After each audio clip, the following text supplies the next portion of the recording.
Hello दोस्तों, welcome to ICM channel. आज हम लोग यहाँ पे डिस्कस करने वाले हैं एक स्टॉक के बारे में जिसका नाम है वेदांता। ठीक है, मतलब एक कंपनी है। मतलब आप लोग सही यहाँ पे समझ रहे हो कि एक इंपॉर्टेंट न्यूज़ है जो आपने थंबनेल में भी यहाँ पे देखा है, तो अंत तक देखना ज़रूर से बनता है। और मैं यहाँ पे गारंटी देता हूँ कि आप लोगों को जो है इस जो वीडियो में जो भी टॉपिक है उसके बारे में सही से मालूम चल जाएगा।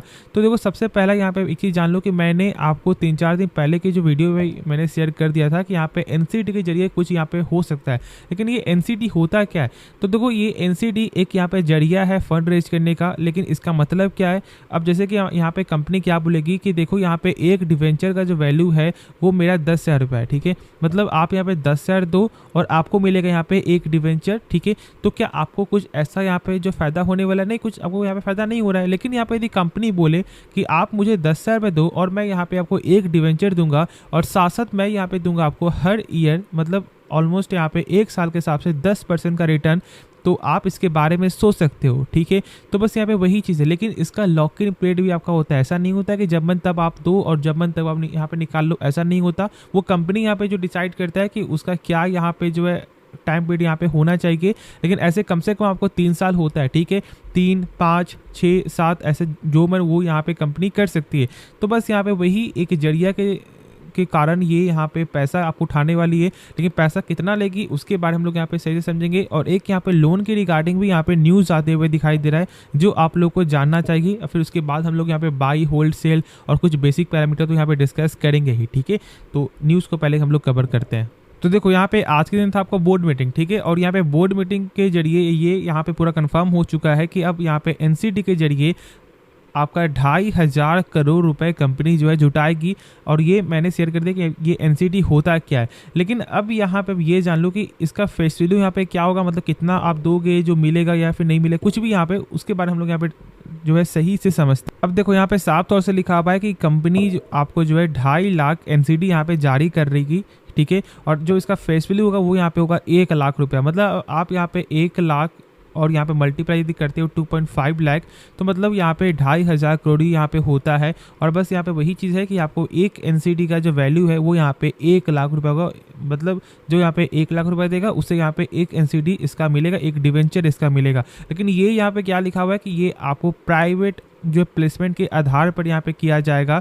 तो ये तो मालूम चल गया कि हाँ ठीक है, यहाँ पे एनसीडी तो यहाँ पे कंफर्म है और ये प्राइवेट प्लेसमेंट के साथ ही यहाँ पे होने वाला है। लेकिन अब एक चीज़ के बारे में आप जान लो कि क्या इससे कुछ फ़ायदा होने वाला है स्टॉक को। तो भाई एक चीज़ सही से, सबसे पहले इनका पूरा जो स्टेक है वो यहाँ पे प्लेस्ड है ऑलमोस्ट यहाँ पे, मतलब कि यहाँ पे सारा जो इनका स्टेक है वो यहाँ पे गिरवी है। ठीक है, तो आप सोच सकते हो कि क्या ऐसा कुछ फ़ायदा है? नहीं, गिरवी जब तक वो पैसा यहाँ पे नहीं चुकाएगी तब तक उनका कोई भी यहाँ पे मालिकाना हक नहीं है। अब जैसे कि मान लो आपका घर है। ठीक है, मतलब आपके जो है नाम पे ज़मीन है और उसमें आप यहाँ पे घर बना रहे हो, लेकिन आपको चाहिए यहाँ पे होम लोन और आप यहाँ पे लेते हो होम लोन। ठीक है, तो जब आप यहाँ पे होम लोन जब आप लोगे तो क्या ऐसा आपको लगता है कि वो आपका घर आप ही का होगा? नहीं, वो बैंक का हो जाएगा। ठीक है, जब तक आप उसका पैसा यहाँ पे नहीं चुकाओगे तब तक बैंक आपको परमिशन नहीं देगा कि वो आपका है। बैंक के पास ही आपका जो ओरिजिनल यहाँ पे डॉक्यूमेंट होगा, मतलब जो ज़मीन का कागज़ होता है। ठीक है, तो इस बात को सही से आप लोग समझ जाओ।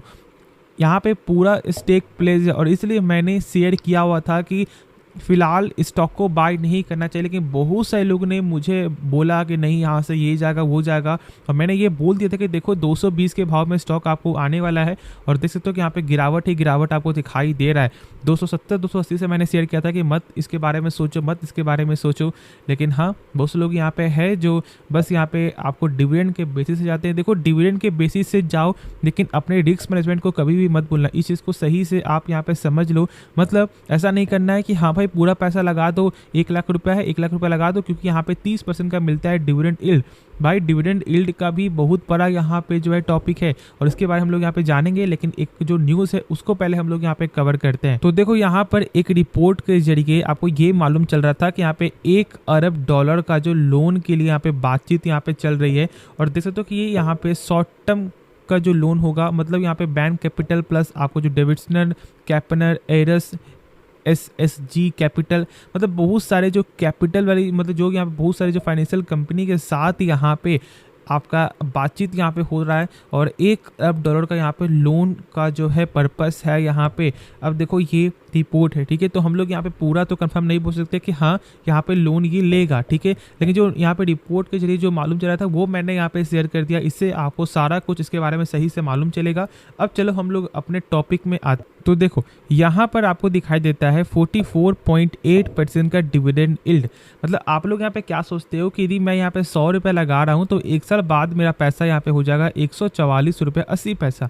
लेकिन मान लो कि चलो अभी यहाँ पे फिलहाल आपको हो जाता है, लेकिन जब यहाँ पे स्टॉक जब आपको गिरेगा, क्योंकि देखो जब यहाँ पे डिविडेंड जब ये दे रहा है तो ये स्टॉक करेक्ट भी होता है और इस चीज़ को आप लोग सही से जानते हो। अभी फिलहाल यहाँ पे स्टॉक जो 52 वीक हाई यहाँ पे लो में आपको आ चुका है, तो स्टॉक में प्रेशर तो है ना। और जैसे कि मान लो यहाँ पर आपने बाय किया था 200 रुपया में और उससे मिला आपको 30% का, ठीक है, आपको यहाँ पे डिविडेंड यील्ड। लेकिन वही जब यहाँ पे इसका मार्केट का वैल्यू आपको हो जाएगा 150 रुपया और जब यहाँ पे 30% का होगा तो क्या यहाँ पे सेम रिटर्न आपको मिल रहा है? नहीं मिल रहा है ना। तो जहाँ पर मिल रहा था आपको 60 रुपया, अब यहाँ पे मिलेगा आपको 45 रुपया। तो भाई 15 रुपया कहाँ पे गया? तो इस चीज़ को आप लोग सही से जान लो। और देखो कोई भी जो है आपको डिविडेंड कंपनी में पूरा पैसा नहीं लगाना चाहिए, जो मैंने स्टार्टिंग में शेयर किया है। और अभी भी यहाँ पर बाई बिल्कुल भी मत करना, मैं यहाँ पहली वार्निंग दे दूँ और ये मेरा पॉइंट ऑफ व्यू होगा। बाकी आपका पैसा है तो खुद से एक बार इसके बारे में जानना समझना। अभी बहुत से लोगों को यहाँ पे लॉस भी अभी हो रहा होगा, तो अभी आपको बस यहाँ पे होल्ड करके चलना है, सेल भी नहीं करना है ना बाई करना है, ठीक है। जो आपके पास है उसे बस आप यहाँ पे होल्ड करके चलो, लेकिन फ्रेश इशू अभी नहीं लेना चाहिए मेरे हिसाब से। और यदि लेना भी चाहिए आपको, यदि लेने के लिए सोच भी रहे हो, मान लो कुछ भी वर्ष से, तो फिर अपने रिस्क को मैनेज करना, ठीक है। 5 से 10% से ज़्यादा पैसा मत लगाना, यही सबसे अच्छा तरीका होगा। बाकी और जो डाउट बचे ना वो आप कमेंट पे पूछना, ठीक है। पूछने में कोई भी पैसा नहीं लगता है, कमेंट करो। और बाकी तो मैंने सारा कुछ यहाँ पे शेयर किया है और देख सकते हो कि यहाँ पे 100% प्लेज शेयर है। यहाँ पे तो मैंने बोला था कि ऑलमोस्ट यहाँ पे 100 है, लेकिन यहाँ पे पूरी 100% ही दिखाई दे रहा है। मतलब जो यहाँ पे प्रमोटर स्टेक जो आप लोग देखते हो डायरेक्ट ही यहाँ पे कि हाँ भाई 68% का है, और जब आपको मालूम चलेगा कि भाई यहाँ पे सारा स्टेक ही गिरवी है, तो इससे कुछ आपको सही से मालूम चल रहा है नहीं। बस आप लोग देखोगे 68%, लेकिन आपको प्लेस के बारे में कुछ उतना यहाँ पे नॉलेज होगा ही नहीं बहुत से लोगों को जो यहाँ पे मार्केट में नए हुए हैं। तो इसलिए ये सब भी चेकआउट करना चाहिए। और मैंने तो स्टार्टिंग से आप लोगों के साथ ये सब पॉइंट जो शेयर किया हुआ है, ठीक है। तो होप आप लोगों को जो यहाँ पे ये वीडियो पसंद आया होगा, तो आप इस चैनल को सब्सक्राइब कर सकते हो और साथ साथ इस वीडियो को लाइक भी करना और दोस्तों में शेयर करना जिनके पास ये स्टॉक है, क्योंकि ये इंपॉर्टेंट वीडियो है और आप लोग खुद ही यहाँ पे समझदार हो, ठीक है। तो शेयर जरूर से कर देना। तो मिलते हैं नेक्स्ट वीडियो में, तो तब तक के लिए धन्यवाद।